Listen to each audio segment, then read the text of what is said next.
All right, we ended up everywhere we're supposed to be. Welcome everyone to Creative on Purpose Live.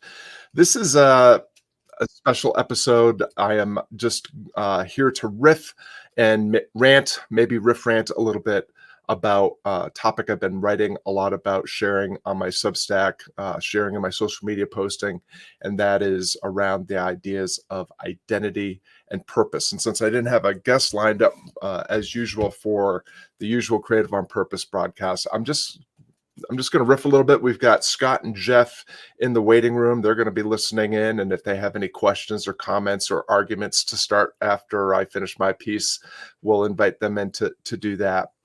But one of the things that's been really surprising to me is about two and a half years ago or so, I was working with a coach and I was really interested in exploring these topics of identity and purpose. And this coach said to me, Scott, nobody wants to talk about identity and purpose. Identity and purpose don't sell. And so I thought, well, that's really interesting.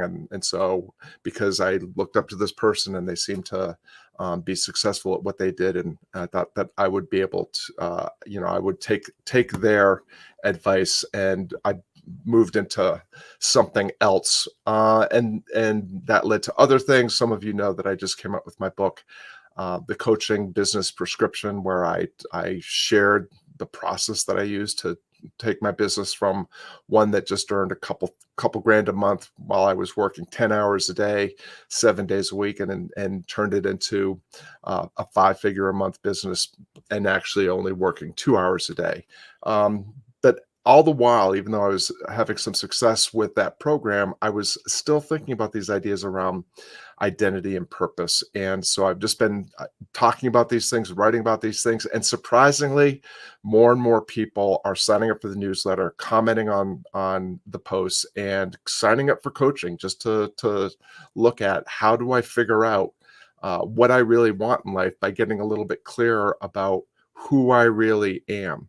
And so what I thought I would do today is start with what I call the via negativa approach to purpose and identity. And so via negativa, obviously a Latin phrase, comes to us from the 5th century.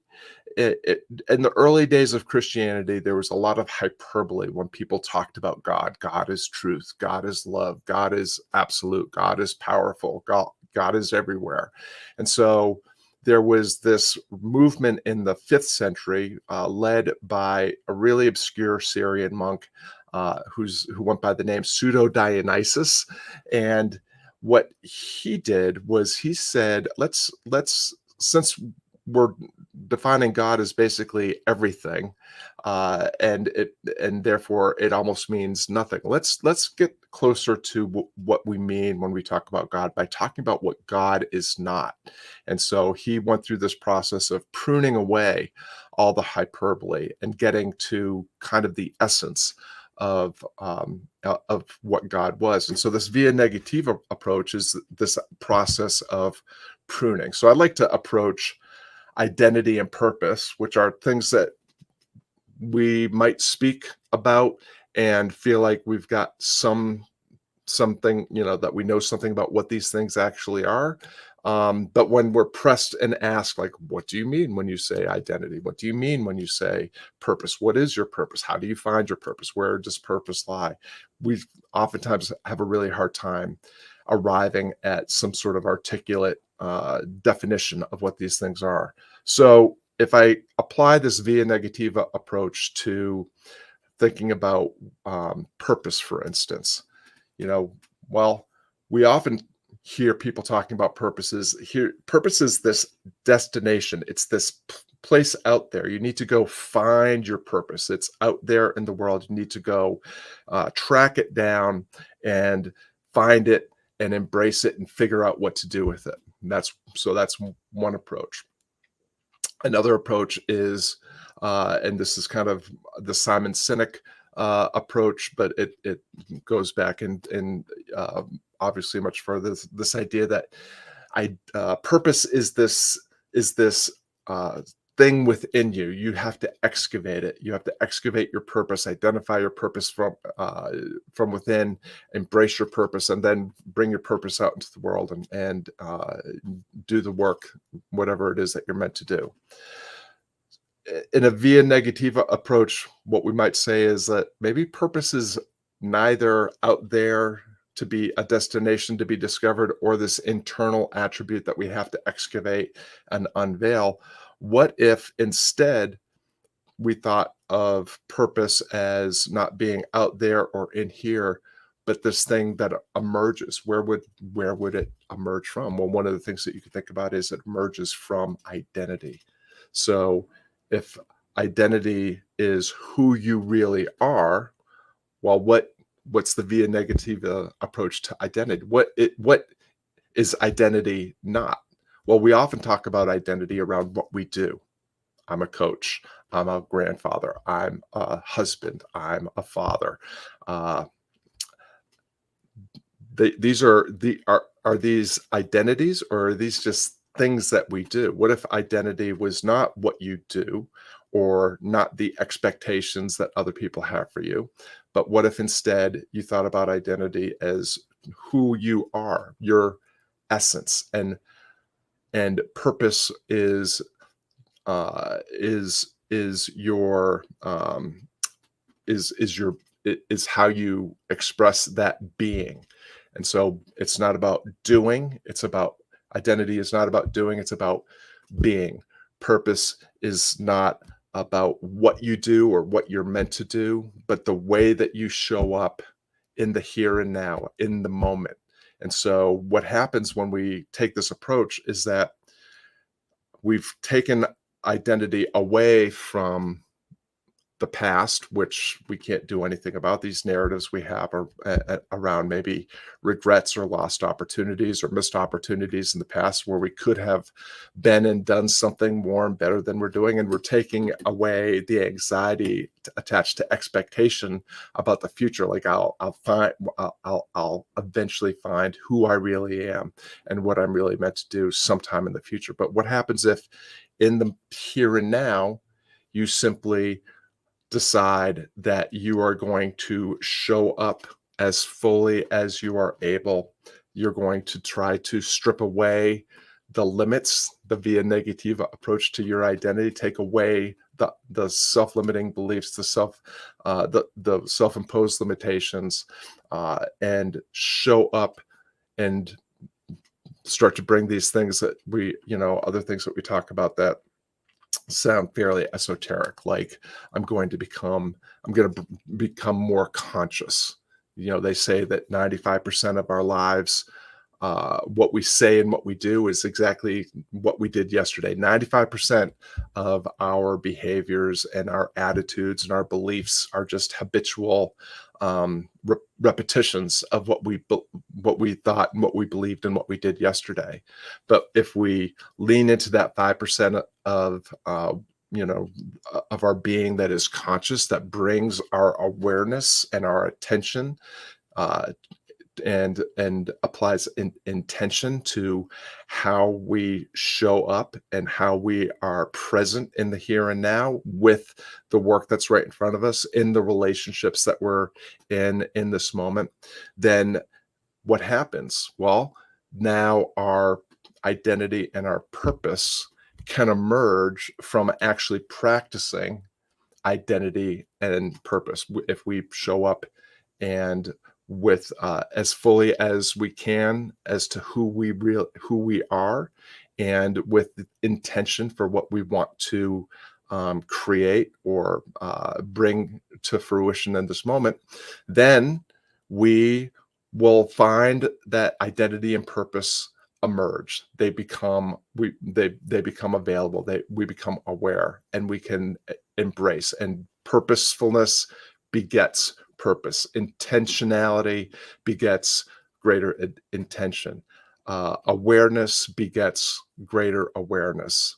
And when we bring our attention to the here and now, then we have the ability to remain open to all of the choices and to blast through or peel away all the self-limiting beliefs, thoughts, and self-imposed obstacles that we put to our own progress, to our own um, fulfilling, uh, or tapping into the hidden wholeness of our being. So lots of kind of very high level uh, thinking, but this is, when I share all these things, I'm sharing that this not as like revelations that somehow have been bestowed upon me from some sort of divine being, or some sort of elevated awareness. These are all ideas that I have been thinking about ever since I was in the seventh grade, when I was exposed to Marcus Aurelius's meditation. Stoic philosophy says that all that's required to become to experience prosperity and peace of mind is to cultivate your virtue, to practice cultivate the practice of cultivating character, of embracing your values and your guiding principles, and living in accord with nature. And the Tao Te Ching, another book from another tradition, talks about how presence, awareness, consciousness, fulfillment, all these things come from living in accordance with nature. And the Bhagavad Gita talks about the same thing, that your vocation, what you are meant to do, your purpose in life, is to bring forth your gifts, and have bring forth your gifts in the moment. So Stephen Cope talks about this in his book, The Great Work of Your Life, how vocation is the bringing of your gifts into the moment that you're living in right now. And when you do that, then you are heeding the call of life. Life is not happening to you. Life is calling to you because it wants to speak through you. It wants you to tap into who you really are, what you're really good at, where you really belong, so that you can enhance your life through the exchanges that you have with other people. So again, not just this kind of woo-woo thinking that I'm manifesting out of thin air. These come from the perennial wisdom of ancient philosophical and spiritual traditions. So with that, I'm going to go ahead, and I took up about half the time that I have, just talking about some ideas around identity and purpose, and how we might more clearly arrive at that by talking about what it's not, and that might give us greater clarity of what it might be, or what it might be for us in the here and now. And we've got Jeff, who's a member of the Catalyst Club community, and Scott, who is a member of the Creative on Purpose community in the Success Finder. And just open to either of you sharing any reflections, questions, or alternative ideas. Well, I enjoyed what you have to say. I was hoping for a Lewis Black kind of rant, but I guess that's not going to happen. But you're talking about even within the nature of the Buddhist tradition, be here now, be here now. And in the ancient Hebrew tradition, it's Hineni, I am here. Mm, I love that. Yes, I've been listening. I know less about Buddhist spiritual tradition and philosophy than I do about the Hindu and the traditions that come out of the Bhagavad Gita, and I always defer to you to educate me in the distinctions that come through the Jewish faith. But that idea is prevalent, I think. That be here now. I am here. That is a central idea to all of the traditions that kind of arose in the axial age is sometimes the name given to this kind of spiritual awakening that happened across the globe. That this extended period of time when we had Hellenistic philosophies like Stoicism and Epicureanism and skepticism, and the Taoist traditions from Asia, the Buddhist tradition from India, and they all talk about the value and the importance of of being aware and present in the here and now. And that I'd love to hear what the virtues, what you find the virtues of that are, Jeff, and if there's any ways that you think about how to bring that into your life. But just to share one reflection that I talked about recently in an article on Substack, is when we think about the things that actually inhibit our ability to embrace our hidden wholeness and to tap into our the fullness of our being, and the limitlessness of our gifts. I think it always comes down to fear, and we can define fear many, many different ways. You and I are in communities where often we're talking about things like imposter syndrome, Stephen Pressfield's resistance. But for me, what has helped is to think about fear as happening, that there's basically three different types of fear. There's fear related to the past that might show up as regret or shame, and those, the fear that's tied to the past, stories that we tell ourselves that are tied to things that happened in the past that we can't do anything about. So you've got to decide, is our shame and regret invitations that you want to accept from the past.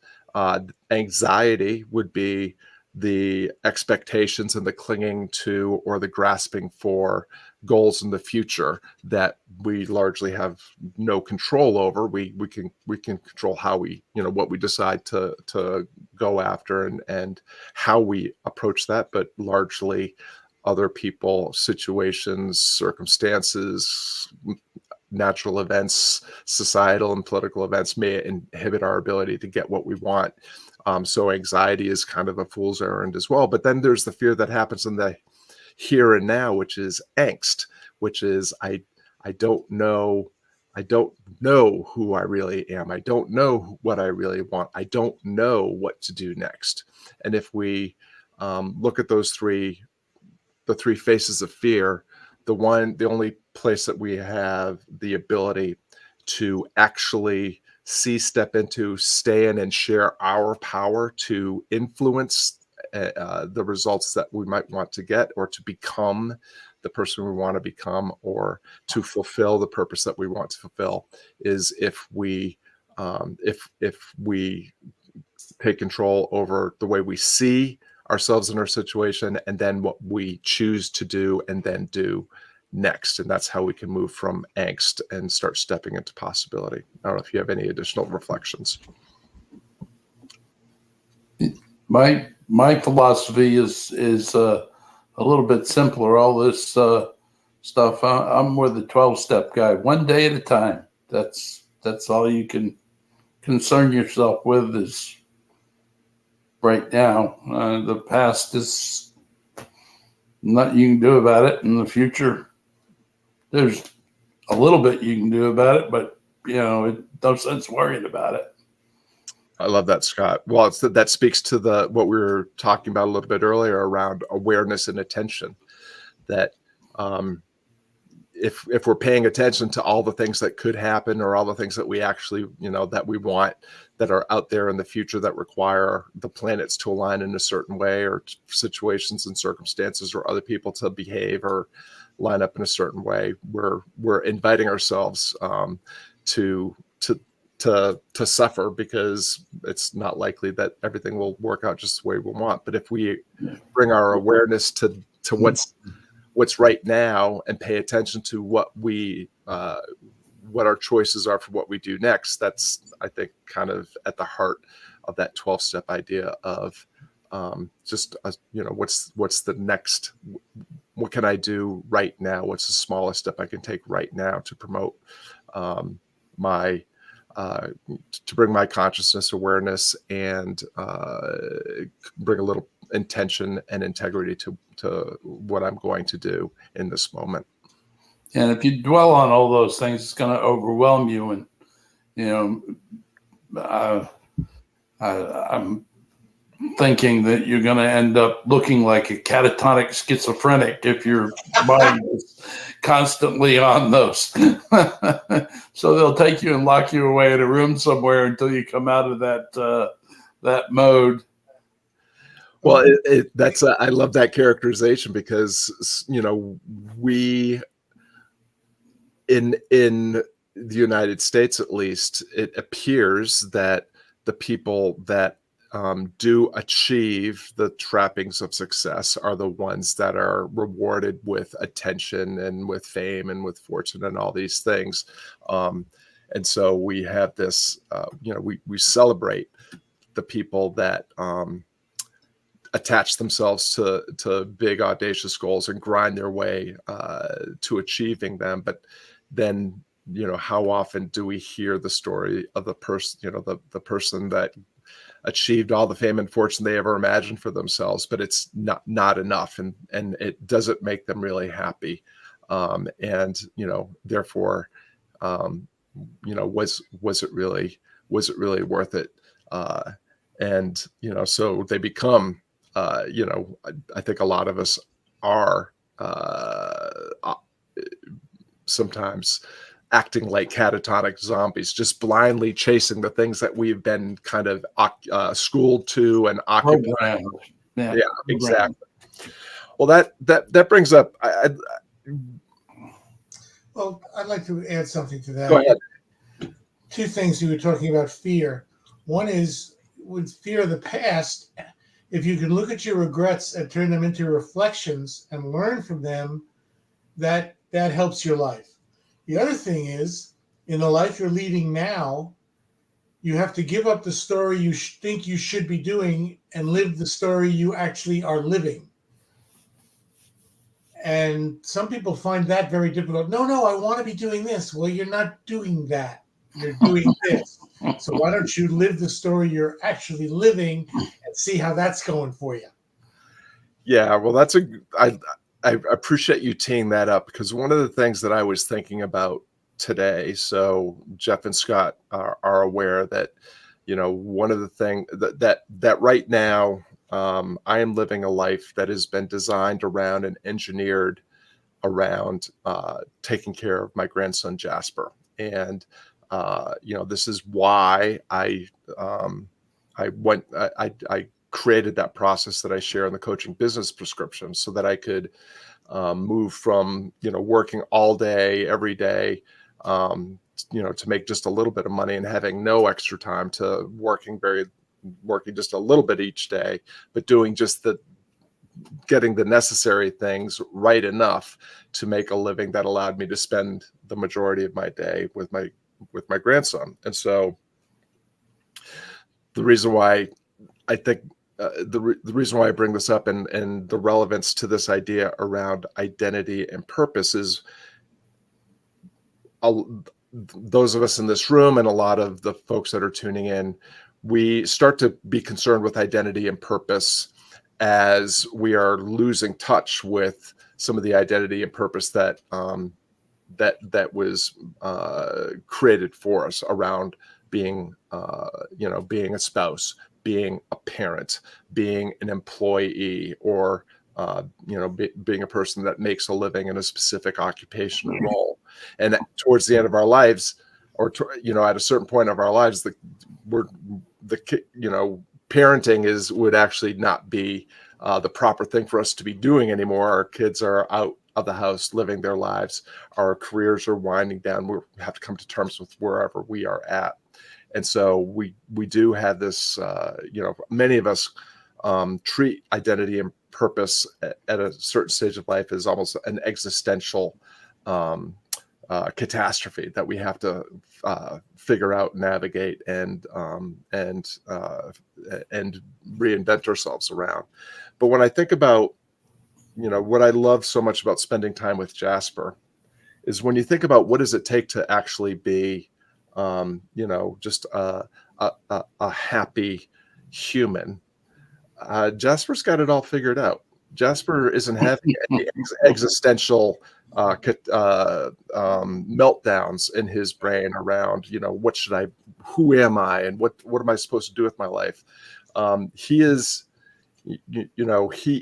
he shows up with a smile on his face, clamors, for his grandparents, is laughing and smiling and clapping just because he's here, just because his grandparents are holding him, just because he knows pancakes are coming very, very soon, just because he knows that grandpa is going to turn into a pillow and we're going to take a nap very, very soon. And when he wakes up, he smiles and claps and does it all again. And so this idea, to bring it all full circle, this via negativa, it's not what's required, what do we need to learn to build identity, to forge meaning in our lives, to find fulfillment, to